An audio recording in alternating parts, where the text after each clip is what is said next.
হবে তো বটেই। এই শাড়িটা আমি নিয়ে নি, এই গয়নাটা আমি নিয়ে নি, এক্সক্লুসিভ ডিজাইনার শাড়ি, হ্যাঁ কত সুন্দর, কত ওর জন্য কেন নিয়েছি? আমার জন্য এক্সক্লুসিভ তো না এটা? এক্সক্লুসিভ মানে এক্সক্লুসিভ একদম। আমি এক্ষুনি পড়বো। চট করে পড়ে এসো, যাও। আমি পড়বো, যাও তাড়াতাড়ি পড়ো। মাথা মোটা? কি মাথা মোটা? আরে ও মাথা মোটা, একটা পাতি শাড়ি, একদম রাস্তার দোকান থেকে কেনা শাড়ি। যেই এক্সক্লুসিভ কথাটা বললাম কেমন ঝাঁপিয়ে পড়ে কেড়ে নিল, দেখলে তোর পাতি শাড়ি। ও তার মানে তুমি পাতি শাড়িটা আর গয়নাটা আমার জন্য কিনেছিলে? হ্যাঁ না ডার্লিং, না, বিয়ে তোমার জন্য রয়েছে একেবারেই স্পেশাল ডিজাইন করা এই শাড়ি আর গয়না।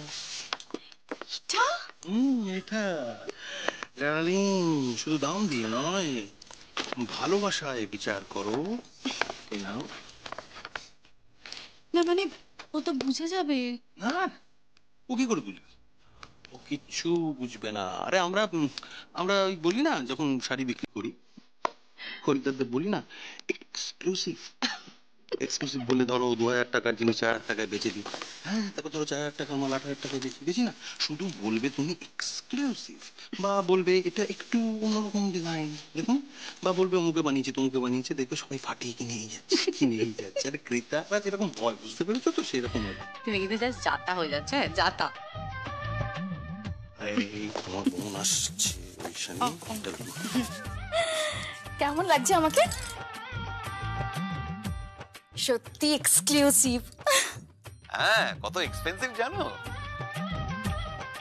গয়নাটা 336 টাকা অনলাইনে কেনা। অনলাইন। কি বললে তুমি? না কিছু না, ওইটাই বলছিলাম। ওই জন্যই তোমাকে বলছিলাম না, এবারে কিন্তু পাড়ায় ফাংশন হচ্ছে। ফাংশন? হ্যাঁ, ষষ্ঠীর দিন তুমি গান গাইবে, উদ্বোধনী সঙ্গীত। কেন আমি গাইবো না? টোপ খেয়েছে। হ্যাঁ হ্যাঁ হ্যাঁ হ্যাঁ, নিশ্চয়ই তুমি তো গাইবেই, মানে তুমি গাইতে পারো? হ্যাঁ পারি, 100 বার পারি। ওহ, 100 বার পারেও। তো কি গান গাইবে তুমি? হিন্দি না, রবি ঠাকুরের গান। বাহ বাবা, রবি ঠাকুরের গান গাইবে তো জমে গেছে। দাঁড়াও, আসছি আমি। কি না, তুমি গাইবে তো গান, তাই আমি তোমার জন্য একটু হারমোনিয়ামটা নিয়ে আসি। আরে তুমি কোথায় যাচ্ছো? আরে বাবা, ষষ্ঠীর দিন তুমি গাইবে না, তুমি অন্যদিন গাইবে তো। পাড়ায় ফাংশনে ষষ্ঠীর দিন কৌশানী গান গাইবে, উদ্বোধনী সঙ্গীত। আমি হারমোনিয়ামটা নিয়ে আসছি চট করে।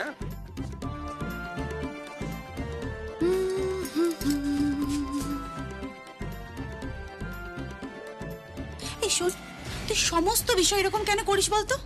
না মানে আমি যা পরবো, আমার শাড়ি, আমার গয়না, এমনকি আমার বর পর্যন্ত বেশ করি। ও আমার ভালোবাসা, আমি রিককে ভালোবাসি।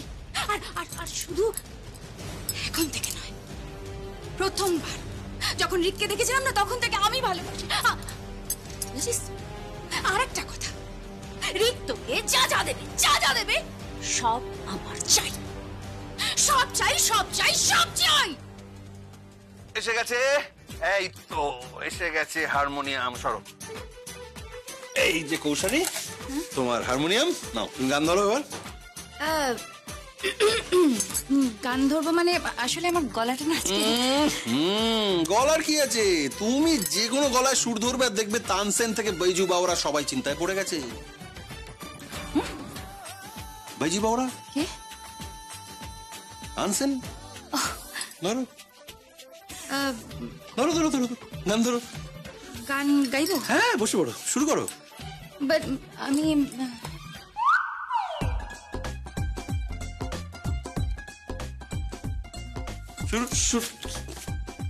না মানে বুঝতে পারছি না তুমি ওকে, ও তো গানটা গাইতেই পারে না। বার খাইয়ে দিয়েছি মানে পাড়ার ছেলেদের বলে রেখেছি, বুঝতে পেরেছো? কি বলেছো? 20,000 টাকা পুজোয় টাকা দিয়েছি, আর বলেছি কৌশানীকে স্টেজে তুলতে। তুমি কি করে জানলে যে ওরা বললে ও স্টেজে উঠবে? উঠবে, দেখো না, বার খেয়ে গেছে তো। যেই শুনবে তুমি গান গাইবে, উনি বার খেয়ে যাবে, আর বাস খেয়ে তোমার সঙ্গে কম্পিটিশন করতে যাবে আর গান গেয়ে ফেলবে। দেখো না কি হয়। তোমরা ওখানে কি করছো? না কিছু না, আমার গান নিয়ে আলোচনা হচ্ছিল। ধরো তুমি হারমোনিয়ামটা ধরে ফেলো। গাইবো? হ্যাঁ, হারমোনিয়াম আমি ওইখানে। ও ওইখানে হারমোনিয়াম ধরবে? হ্যাঁ ধরুক না। হ্যাঁ, তাই বললেই হতো। হ্যাঁ, ওইখানে হারমোনিয়ামটা ধরো।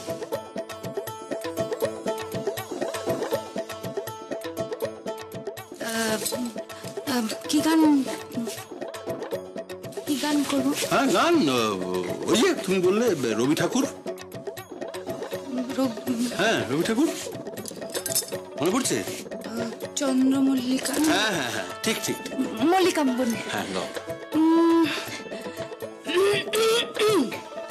মল্লিকা বনে যখন প্রথম ধরেছে কলি আমার মল্লিকা।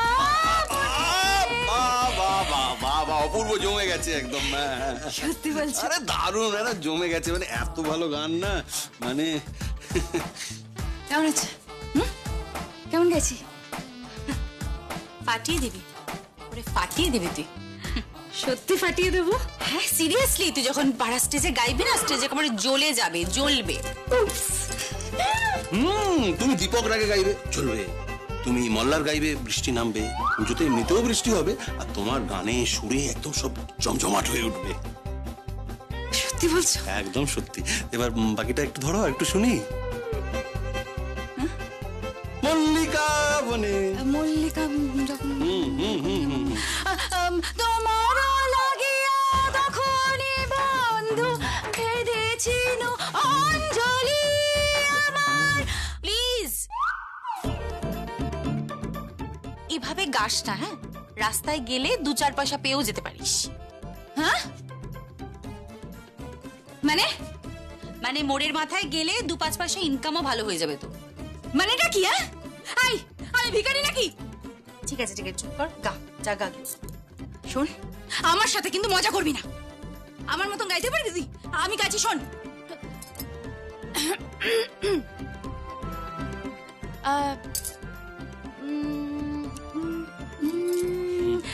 মল্লিকা বনে যখন প্রথম ধরেছে কলি আমার মল্লিকা বনে। ভালো, মানে আমি তো কোনোদিন তোমার গান শুনিনি, মানে ভাবতেই পারছি না। দেখো, তুমি যদি না একটু রেওয়াজ করো, একটু মানে রোজ সকালে উঠে রেগুলার রেওয়াজ করো, তাহলে কিন্তু তোমাকে কেউ আটকাতে পারবে না, সোজা মুম্বাই। আমি সিরিয়াসলি বলছি, মানে যে কোনো মিউজিক ডিরেক্টর তোমাকে লুফে নেবে, তাই না? আমি তো ঠিক বলছি, মানে তোমাকে দিয়ে গাওয়াবে। আমাকে দিয়ে গাওয়াবে? একটু গাও, আবার একটু শুনি, গাও না। আমার মল্লিকা বনে, আমার মল্লিকা বনে যখন প্রথম ধরেছে কলি। কে তাকিয়ে আছিস কেন? গা, আমার মতন গা না। দেখ রিক আমার ট্যালেন্টটা বুঝেছে। আমার মতন গাইতে পারবি? গা গে দেখা।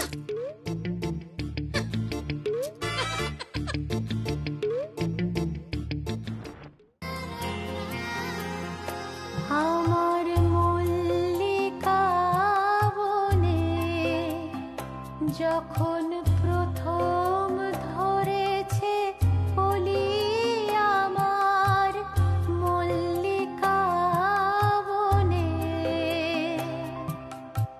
তোমার লাগিয়া তখনই বন্ধু বেঁধেছিল অঞ্জলি আমার মল্লিকা বনে আমার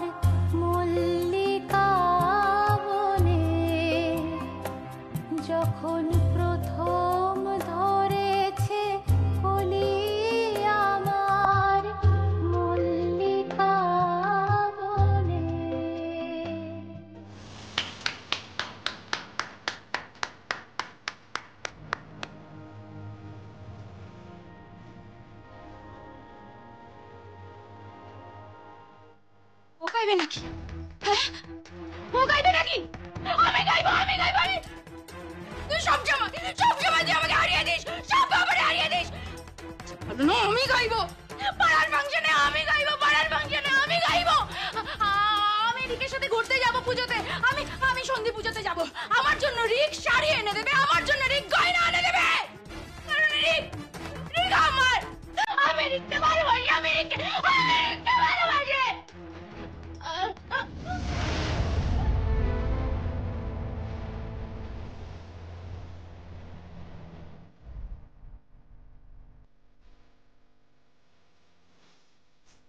তুমি এভাবে ওকে কষ্ট দিও না। দেখো, যতই হোক ও তোমার বোন তো। তুমি থামো, বোন তো জ্বালিয়ে পুড়িয়ে একদম শেষ করে দিল। বিয়ের পর থেকে একটা দিনও আমি শান্তিতে তোমার সঙ্গে প্রেম পর্যন্ত করতে পারলাম না। হে প্রেয়সী, হে নারী, হে পত্নী, থেকে একটা পেতনি আমার ঘরে এসে জুটেছে। Buy one get one free. হে প্রেয়সী, এবার তুমি আমার প্রেমে একটু সাড়া দাও। আচ্ছা শোনো, তুমি সত্যি সত্যি পাড়ার ফাংশনে ওকে উঠাবে নাকি স্টেজে? হ্যাঁ, পাড়ার ছেলেদের সব বলা আছে, ওকে স্টেজে তুলবে আর আমি ডিম পাউ রুটি সঙ্গে নিয়ে যাবো। মুখের দিকে চড়বো।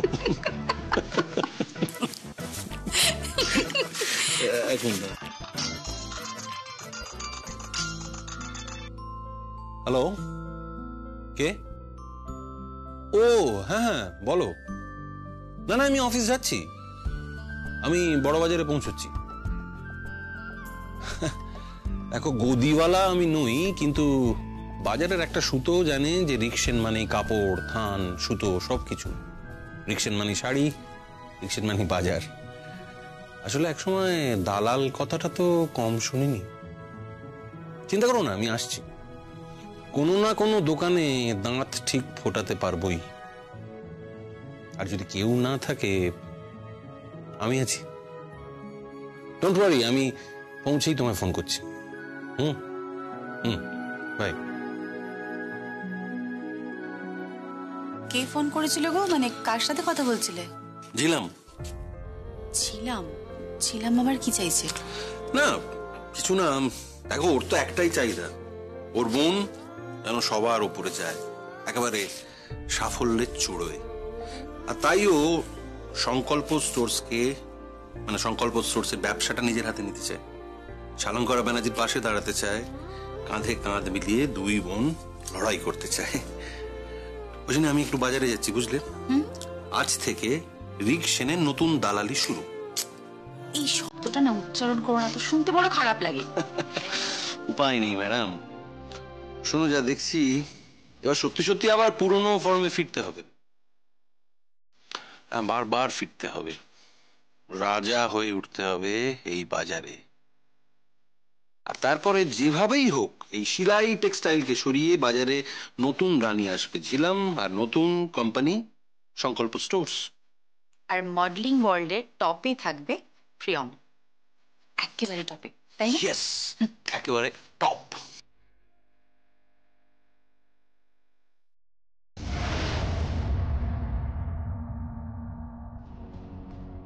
হঠাৎ আমাকে ডেকে পাঠালে?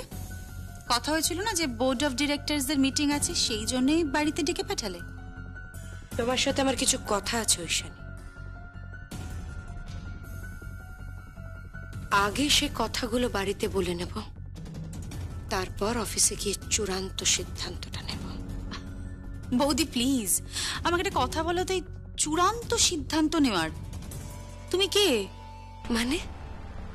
মানে অফিশিয়াল ম্যাটারে চূড়ান্ত সিদ্ধান্ত নেওয়ার তুমি কে? আমি কে সেটা তো আমাদের পেপারস বলে দেবে। পেপারস বোঝো তো, লিগ্যাল পেপারস, যার পুরোটাই ইল্লিগাল। আচ্ছা আপনি একটু বেশি কথা বলছেন না? এই তুমি চুপ করো, তুমি চুপ করো, আত্মসম্মানহীন একটা মেয়ে। হ্যাংলার মতন, অসভ্যের মতন একটা সংসারে ঢুকে একটা অন্য মেয়ের সংসার ভাঙার চেষ্টা করছে, তার অ্যাটলিস্ট কম বেশির জ্ঞানটা নেই। তোমার কম বেশির জ্ঞানটা নেই। এটা কিন্তু আমার বাড়ি, আর সুনিধিকে এ বাড়িতে আমি নিয়ে এসেছি, কারণ সুনিধির যা প্রাপ্য সেটা ওকে পেতে হবে ঐশানী। সুনিধির প্রাপ্য মানে? বুঝলাম না, সুনিধির কি প্রাপ্য? মানে এই বাড়িটা সুনিধির প্রাপ্য? আমাদের বিজনেস মানে সেলাই টেক্সটাইল সুনিধির প্রাপ্য? নাকি সংকল্প ব্যানার্জি সুনিধির প্রাপ্য? হ্যাঁ, সঞ্জিতা কোথায়? সঞ্জিতা, এই সঞ্জিতা, সঞ্জিতা। হ্যাপি মনি, সংকল্পকে ডাক, এক্ষুনি ডাক।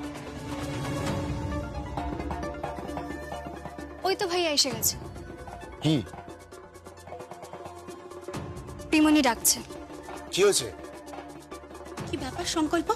এরকম স্থবিরের মতন জীবনটা কেন কাটাচ্ছিস? মুখ বন্ধ করে পাপেটের মতন এভাবে লাইফটা কাটাচ্ছিস, এদিকে সংসারটা তো জলে ভেসে যাচ্ছে।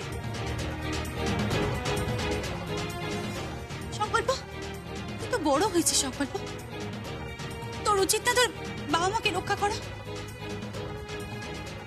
তোর স্ত্রীকে রক্ষা করা। কোন স্ত্রী পিমন?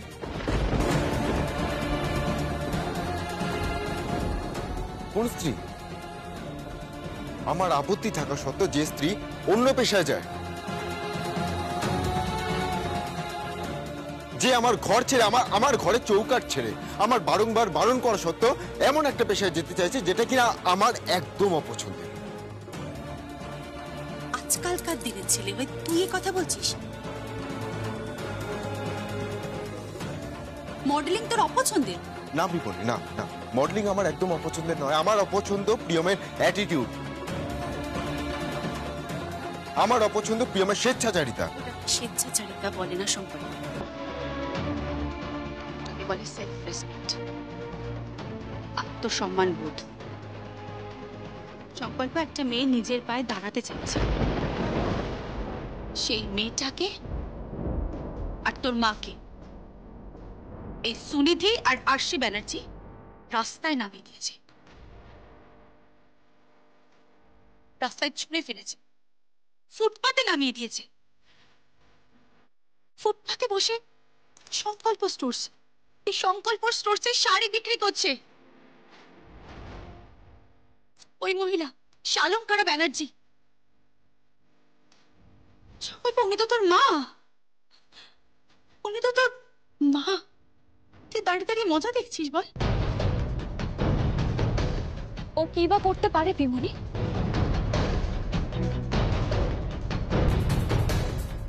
ওর কিচ্ছু করার ক্ষমতা নেই, ও কিচ্ছু করতে পারবে না। ওর অবস্থা এখন ঠিক একটা পুতুলের মতো। তুমি ঠিকই বলেছো পিমনি, একদম ঠিক বলেছো। ওর দ্বারা আর যাই হোক প্রিয়মের পাশে দাঁড়ানো তো একদমই সম্ভব নয়, তাই না ভাইয়া?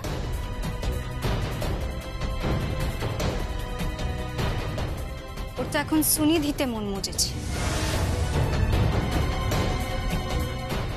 সঞ্জিতা, সঞ্জিতা, তুই আমার বোন, বোনের মতো থাক। হ্যাঁ, তুই প্রিয়মকে ডাকলে আমাকে অ্যাকিউজ করছিস কেন? তুই আমাকে এইভাবে বলছিস কেন? যা প্রিয়মকে ডাক। প্রিয়ম, প্রিয়ম, প্রিয়ম। কি হলো? প্রিয়মকে ডাক। প্রিয়ম কোথায় বল? প্রিয়মকে ডাক না, প্রিয়মকে ডেকে বের কর। কি হলো, কথা বলছিস না কেন তুই? প্রিয়ম কোথায় বল? বল প্রিয়ম কোথায়? প্রিয়ম আবার কোথায় হবে? তোর মা আর প্রিয়ম নিশ্চয়ই সংকল্প স্টোরসে দাঁড়িয়ে হকারি করছে। একদম বাজে কথা বলবে না, হকার মোটেও না। আমি ফোন করেছিলাম, ওখানে বৌদি নেই, আর ওখানে শুধু আমার মাম্মি আর নেদুদা রয়েছে, আর কেউ নেই। সংকল্প, তোর লজ্জা করছে না? তোর মা ওখানে দাঁড়িয়ে রয়েছে আর তুই এই বাড়িতে দাঁড়িয়ে রয়েছিস, তবু তুই এদের বিরুদ্ধে কোনো ব্যবস্থা নিচ্ছিস না। কি ব্যবস্থা নেবে বলো তো ঐশানী? যা করেছি লিগালি করেছি। আর তুমি প্রসঙ্গটা কেন এড়িয়ে যাচ্ছ বলো তো? প্রসঙ্গটা হলো প্রিয়ম কোথায়? কোথায় প্রিয়ম? প্রশ্নটা তো এটাই। এক মিনিট সংকল্প, না মানে তুই কি মানধাতার আমলে পৌঁছে গেছিস? মানসিক ভাবে তুই কি পিছিয়ে পড়েছিস? তোর বউ একটা পেশা বেছে নিয়েছে, মডেলিং ওয়ার্ল্ড। তোর পাশে থাকা উচিত, তোকে সাপোর্ট করা উচিত। তোর কি হয়েছেটা কি বলতো? তুই ওকে ভালোবাসিস না? বল, তুই প্রিয়মকে ভালোবাসিস না? Stop this discussion please. তুমি চুপ করো।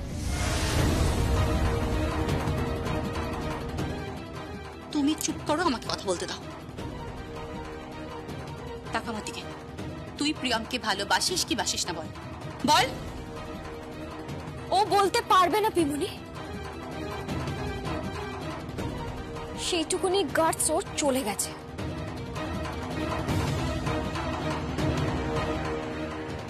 দোয়েল, ভুলে যাও না তুমি আমার মেয়ে। আমি জানি মা, কিন্তু এটাই ফ্যাক্ট যে এখন ওর সেই গার্ডস আর নেই।